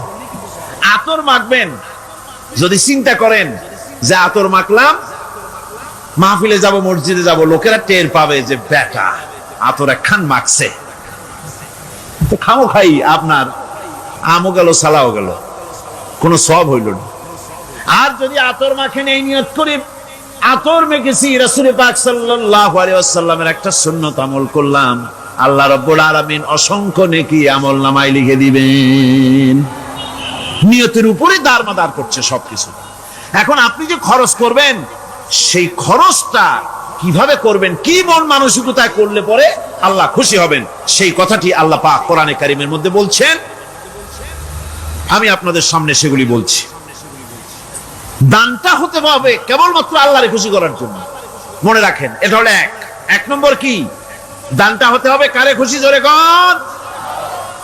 আল্লাহ পাক বলছেন, ওয়ামা তুনফিকুনা ইল্লা ইবতিগা ওয়াজহিল্লাহ, তোমরা যা কিছু খরচ করো তাতে আল্লাহর সন্তুষ্টি লাভ করা ছাড়া মনের মধ্যে অন্য কিছু যেন লক্ষ্য না থাকে, শুধুমাত্র আল্লাহর সন্তুষ্টি মনের মধ্যে তোমরা রাখবে। আর কাউকে কোন জিনিস দিয়ে তার কাছে অনুগ্রহ প্রকাশ করতে পারবে না। আমি তোমার এই উপকার করছিলাম, তুমি নেমো খারামের মতো আজ কথা বলো, এরকম বলে না। কাউকে কিছু দিয়ে অনুগ্রহ প্রকাশ করবা না, তার মনে ব্যথা দিবা না। الذين ينفقون أموالهم في سبيل الله ثم لا يتبعون ما أنفقوا منا ولا أذى, যারা আল্লাহর পথে খরচ করে এবং খরচ করার পর নিজের অনুগ্রহ প্রকাশ করে না এবং কাউকেও মনোকষ্ট দেয় না, টাকা দিয়া খোটা দিল না, মনেও কষ্ট দিল না, তাদের জন্য পুরস্কারটা কি শুনুন। আল্লাহ পাক বলেন পুরস্কার হচ্ছে লাহুম আজরুহুম ইনদা রাব্বিহিম ওয়ালা খাউফুন আলাইহিম ওয়ালা হুম ইয়াহজানুন, ওদের জন্য তার পরওয়ারদিগারের কাছে রয়েছে বিরাট পুরস্কার, আজরে আজিম। এদের জন্য কোনো ভয় নাই, কোনো চিন্তাও নাই, কিয়ামতে ডাইরেক্ট জান্নাতে চলে যাবে। সুবহানাল্লাহ। দানের এত ফজিলত যা ভাই আমি বলে শেষ করতে পারবো না, এত ফজিলত আল্লাহ দানের মধ্যে রেখেছেন। ত্যাগেই তো শান্তি, ভোগে শান্তি নাই, মজা কিসে? জোরে কন্যা, মজা কিসে? ত্যাগের ভিতরেই মজা। এরপরে আল্লাহ পাক বলছেন আল্লাহর পথে 3 নম্বরে হতেছে আল্লাহর পথে যা খরচ করবা বেছে বেছে ভালো জিনিসটা দিও, বাইসা বাইসা ছেঁড়া জামাটা দিও না। পকেটে হাত দিয়া দান করবে, পকেটে হাত দিয়া হাত আর বাইর করে না। কারণ কি? খুঁজে দেখে যে 10 পাই না, 4 আনা, কম পয়সাটা দেবে, 12টা দেবে। টাকা বের করে ওর মধ্যে ময়লা পচা গন্ধ লাগে, ওইটা দান করবে, আর টাটকা টাকাটা পকেটে রেখে দেবে। এই স্বভাব আমাদের আছে কিনা? আছে কিনা? আরে বাবা, টাকা কি আপনি পকেটে রাখতে পারবেন? ওটা দেওয়া লাগবে না, এরে দেন তারে দেন, কাউকে তো দেবেনি। আমাদের এই বদভ্যাস আল্লাহ আমাদেরকে মাফ করুন, কোন আমিন বলেন। আমিন। দান করার সময় বেছে বেছে খারাপটা দিও না, ছেঁড়া কাপড়টা দিও না, অখাদ্য কুখাদ্য দান করো না। বিয়ার মজলিস, বিবাহে অনেক লোক দাওয়াত দিয়েছে, বেশি করে রান্না করছে, কম যদি হয়ে যায় বড় মিয়ার ইজ্জত নষ্ট হয়ে যাবে। মেহমান কম আসলো, এখন এই খাবারগুলি না পারিয়া তারপরে গরিবদের দেয়, না পেরে যখন খাবার কেউ নাই তখন গরিবদের দেয়। গরিবদের উদ্দেশ্য করে কিন্তু বানানো হয় নাই। এটা হলো একজনের রুটি খাচ্ছিল, এক কৃপণ বখিল রুটি খেতে বসেছে, সিল একটা আসে আর রুটিতে সু মেরে রুটিটা নিয়ে গেছে। বেচারা পিছনে পিছনে দৌড় আরম্ভ করছে, গালি দিতে দিতে। মরার সিল, আর তুই জায়গা পাইলি না, তা ভালো। কিন্তু গোপনে দান করা সবথেকে উত্তম। তবে প্রকাশ্যে দান করতে গিয়ে যদি এটা এই জন্য হয় যে আমি দিলে পরে আরো একজন উৎসাহিত হয়ে যাবে, সমাজ কল্যাণ পরিষদের এত বড় বিশাল মাহফিল, 16 লক্ষ টাকা খরচ হবে, দিলাম আমি 1 লাখ টাকা। এটা শুনাইয়া বলার পর আমার কথা শুনিয়া আরো যাদের টাকা আছে তারা হয়তো 2 লাখ দেবে, এই চিন্তা করে যদি তারগিবের জন্য, উৎসাহ প্রদানের জন্য, ইন্সপিরেশনের জন্য যদি হয়, এই নিয়ত হলে ক্ষতি নেই। কিন্তু সর্বাবস্থায় দানটা গোপন হয় ভালো। আল্লাহ পাক বলেন, গোপনে যদি তুমি দান করো তাহলে আমি রব্বুল আলামিন ওই গোপন দানের বিনিময় তোমার সমস্ত গোপনীয় গুনাহগুলি আমি রব্বুল আলামিন মাফ করে দেব। তোমার গোপন গুনাহগুলি মাফ করে দেব। 5 নম্বরে হচ্ছে নির্বোধ আর অজ্ঞ লোকদেরকে প্রয়োজনের অতিরিক্ত টাকা দিবা না। দেখেন ইসলামের কি সুন্দর বিধান। বোকা, নির্বোধ, অজ্ঞ আছে না সমাজে? তুমি মহব্বতে, আল্লাহর মহব্বতে ওর লাগে 500 টাকা দিয়ে দিলা 5000 টাকা, এ তো সর্বনাশ করে ফেলাবে, সে তো খারাপ জায়গায় তা ব্যয় করবে। এই জন্য অজ্ঞ লোকদেরকে, নির্বোধ লোকদেরকে প্রয়োজনের অতিরিক্ত দিতে আল্লাহ নিষেধ করেছেন।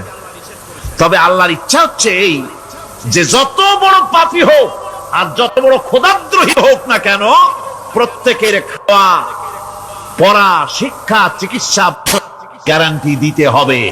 সুবহানাল্লাহ। কোন এর নাম তো আল্লাহ, এর নাম কি? আল্লাহ পাক, যার ভেতরে কোনো কার্পণ্যতা নাই। আল্লাহরে মানলেও আল্লাহ খাইতে দেন, না মানলেও দেন, সকলকেই দেন সমভাবে।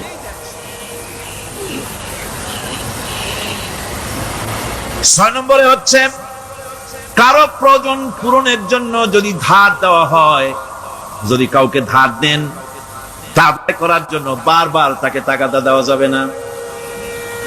একথা শুনে যারা ঋণগ্রস্ত আছেন তারা আবার এই সুবিধাটা নিয়েন না। সামর্থ্য থাকতে যদি যার কাছ থেকে ধার এনেছেন তাকে যদি কষ্ট দেন, অবশ্যই আল্লাহর কাছে আসামি হতে হবে কিয়ামতের দিন, কোনো সন্দেহ নাই। আর যে ব্যক্তি ধার দিয়েছেন তিনি যদি বুঝতে পারেন যে এই লোকটি আসলে নিয়ত ভালো কিন্তু দিতে পারতেছে না, তাহলে এমন লোককে বারবার টাকাটা দিতে আল্লাহ নিষেধ করেছেন। তাকে শরম দিও না, তাকে সময় দাও। وَإِنْ كَانَ ذُو عُسْرَةٍ فَنَذِرَةٌ إِلَى مَيْسَرَةٍ وَأَنْ تَصَدَّقُوا خَيْرٌ لَكُمْ إِنْ كُنْتُمْ تَعْلَمُونَ। ঋণগ্রস্ত ব্যক্তির আর্থিক অবস্থা খারাপ হলে সচ্ছল হওয়া পর্যন্ত তাকে সময় দাও। আর তাকে যদি ক্ষমা করে দিতে পারো সেটা তো অনেক ভালো কথা, আল্লাহ তোমার প্রতি রহম করবেন। যদি ক্ষমার তাকে যদি সে দিতেই পারবে না এমন অবস্থা যদি হয়, তাহলে তাকে তুমি ক্ষমা করে দিও। কিছু সংখ্যক লোক আছে যারা ধার নিয়ে আসলে ফাঁকি দিতে চায়, আছে না এমন সমাজে? না নাই? কিছু লোক আছে ধার নেয়, ভাই দেব 1 মাসের মধ্যে, কোনো সন্দেহ নাই। 6 মাস যায় তারপরেও দেয় না, অন্য কাজ করে মিটাই, অন্য কাজ মিটায়, কিন্তু এর টাকা পরিশোধ করে না। এরকম লোকও আছে, তারা আল্লাহর কাছে দায়ী হবে। একবার পত্রিকায় দেখেছিলাম কার বাড়িতে কার্টুন দিয়েছে, বাড়িতে বিরাট সাইনবোর্ড লাগাইছে, কুকুর হইতে সাবধান। তার বন্ধু বলছে, ভাই তুমি কুকুর কিনলে কবে? কয় যে না, কুকুর কিনি নাই, সাইনবোর্ড লাগাইছি পাওনাদারদেরকে ঠেকাবার জন্য, যাতে সহজে বাড়ির মধ্যে না ঢোকে। এই চালাকিটা আর কেউ বুঝুক আর না বুঝুক, আল্লাহ পাক তো খুব ভালো করেই বোঝেন। 7 নম্বরের কথা হলো দান করার ব্যাপারে, যে আপনি দান করতে করতে যা আছে সব ফতুর করে ফেলাবেন, এটা কিন্তু ইসলাম চায় না। আপনার সন্তান সন্ততিকে বঞ্চিত করে, স্ত্রী পুত্রকে বঞ্চিত করে সমানে দান করবেন, ঘরে না খেয়ে থাকবেন, এই অবস্থা যেন না হয়। খরচ করবেন কি? আল্লাহ পাক বলছেন, ওয়ায়াসআলুনাকা মাযা ইউনফিকুনা কুলিল আফওয়া। নবী আপনাকে প্রশ্ন করা হয় কি খরচ করব, আপনি বলুন প্রয়োজনের অতিরিক্ত জিনিস যেটা আছে সেটাই আল্লাহর জন্য খরচ করে দাও। তোমার প্রয়োজন যখন মিটে গেছে, ব্যাংকের মধ্যে অসংখ্য টাকা জমা রাখা খালি গুনতেছে বসে বসে, তা না করে অভাবগ্রস্ত মানুষদের প্রয়োজন মিটাও। খরচ করার ভিতরে আর খরচ না করার ভিতরে ভারসাম্য রক্ষা করতে হবে। ولا تجعل يدك مغلولة إلى عنقك ولا تبسطها كل البسط فتقعد ملوما محسورا।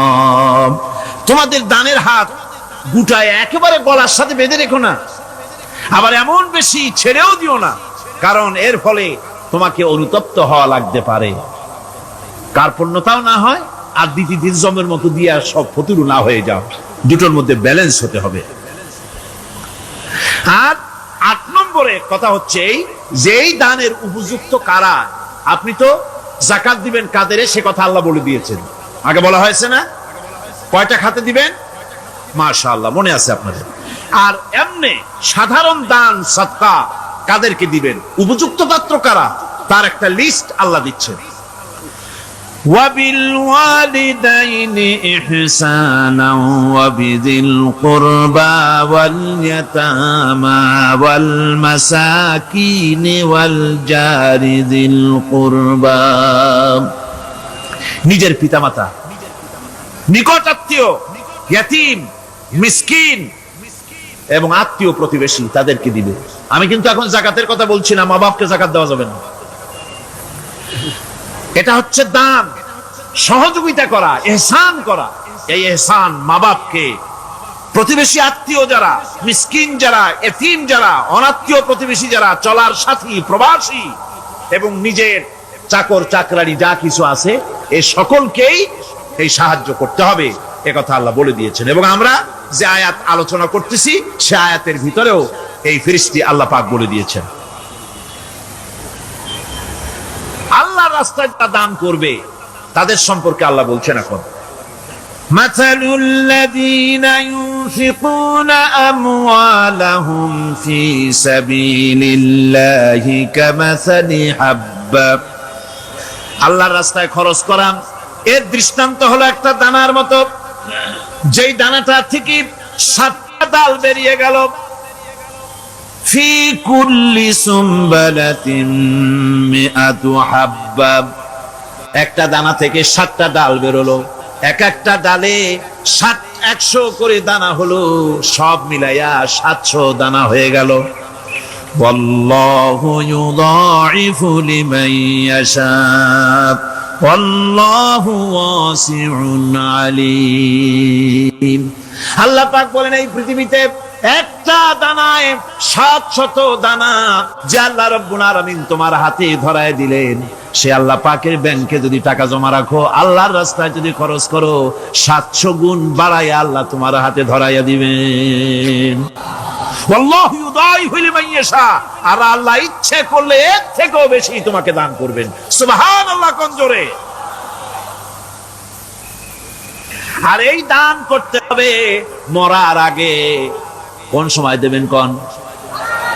আমার দেশে বহু মুসলমান আছে যারা বলে, হুজুর আসি আপনাদের পিছনে, যা বলেন আসি, জীবন দিয়া দেব। এরা খুব চালাক, জীবন দিতে চায়, মাল দিতে চায় না। আল্লাহ তো আগে জীবন চায় নাই, আল্লাহ আগে কি চেয়েছেন? কোন আল্লাহ আগে কি চেয়েছেন? আল্লাহ চেয়েছেন মাল। وَتُجَاهِدُونَ فِي سَبِيلِ اللَّهِ بِأَمْوَالِكُمْ وَأَنفُسِكُمْ। আল্লাহ পাক বলেন জিহাদ করো আমার রাস্তায় মাল দিয়ে আর জান দিয়ে। মাল দাও আগে, মাল না দিয়া যদি আগে মরে যাও, মালটা তো থেকেই গেল। সুতরাং মাল আগে আমার রাস্তায় দাও। দেবা কখন? মরার আগে দাও। وَأَنفِقُوا مِمَّا رَزَقْنَاكُم مِّن قَبْلِ أَن يَأْتِيَ أَحَدَكُمُ الْمَوْتُ। আমার রাস্তায় খরচ করো মৃত্যু আসার আগে। فَيَقُولَ رَبِّ لَوْلَا أَخَّرْتَنِي إِلَى أَجَلٍ قَرِيبٍ। যদি মরার আগে না দাও, মৃত্যুর সময়, মৃত্যু যখন এসে গেল, সেই সময় যদি বলো, অনুশোচনা যদি করো, আহারে যদি আমি সময় পাইতাম, একটু খানিক যদি সময় দিতে, আল্লাহ একটু সময় আমারে যদি দাও, ফাসাদ্দাকা ওয়া আকুম মিনাস সালিহিন। দান সদকা করব, সব আল্লাহর রাস্তায় দিয়ে দেব, আর আমি সালেহ বান্দাদের মধ্যে শামিল হয়ে যাব। আল্লাহ একটু সময় আমারে দাও।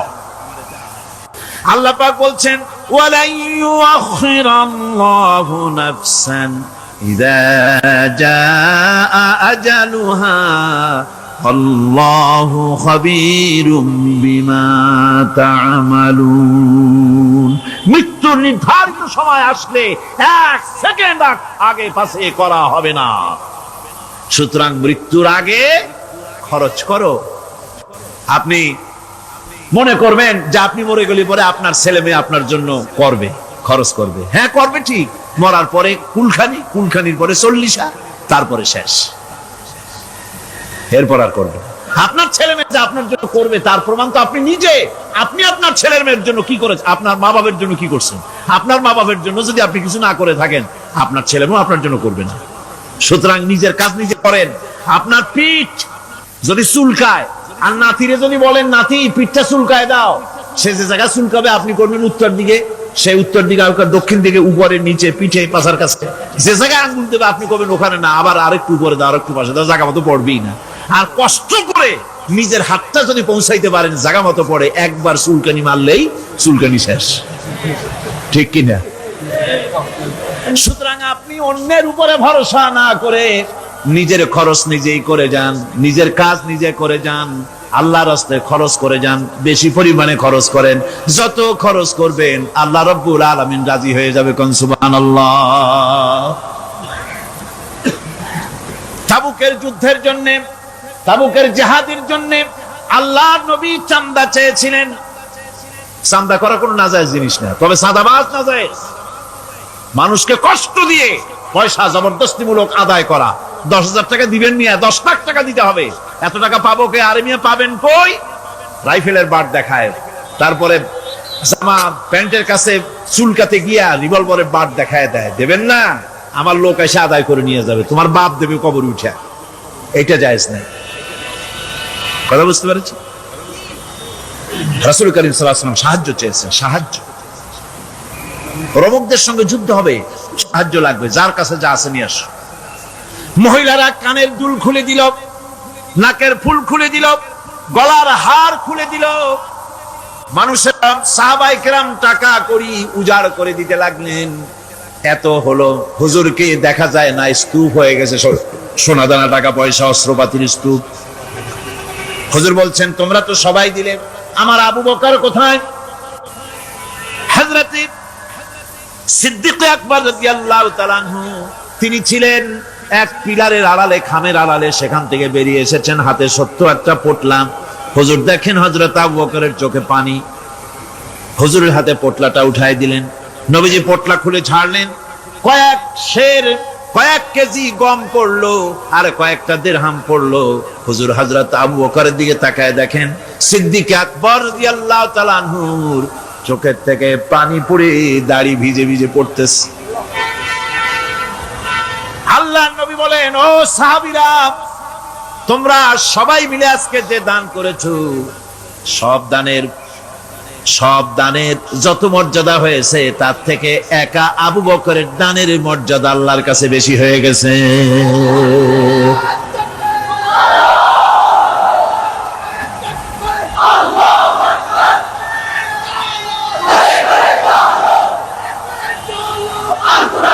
সাহাবায়ে কেরামের মনের ভিতরে প্রশ্ন জাগলো, এটা কেমনে হলো? আমরা এত দিলাম। এই জিহাদে হযরতে ওমর রাদিয়াল্লাহু তাআলা আনহু তার জীবনের সঞ্চিত সম্পদের পুরা অর্ধেকটা দান করে দিয়েছিলেন। হুজুর সাহাবায়ে কেরামদের মনের অবস্থা বুঝলেন, প্রশ্ন করলেন তোমরা কে কত দিছো, বাড়ি কত আছে? প্রত্যেকেই বললেন এত দিছি, বাড়ি এত আছে।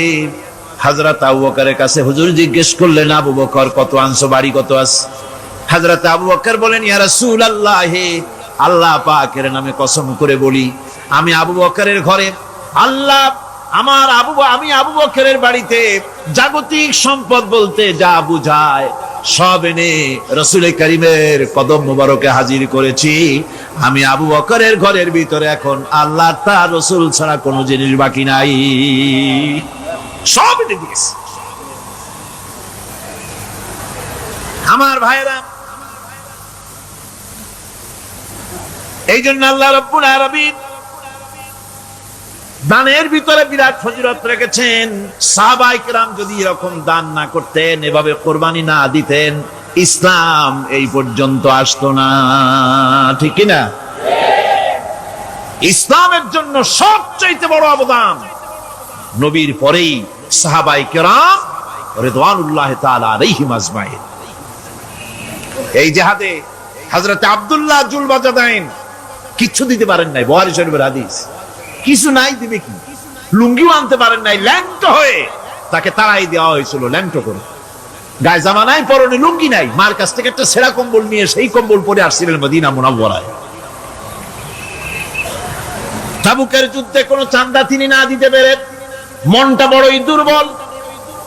তিনি আল্লাহর নবীকে প্রতিমধ্যে গিয়া ধরলেন, তাবুকের দিকে যাচ্ছেন আর প্রতিমধ্যে নবীর সামনে গিয়ে দাঁড়ায় গেছেন।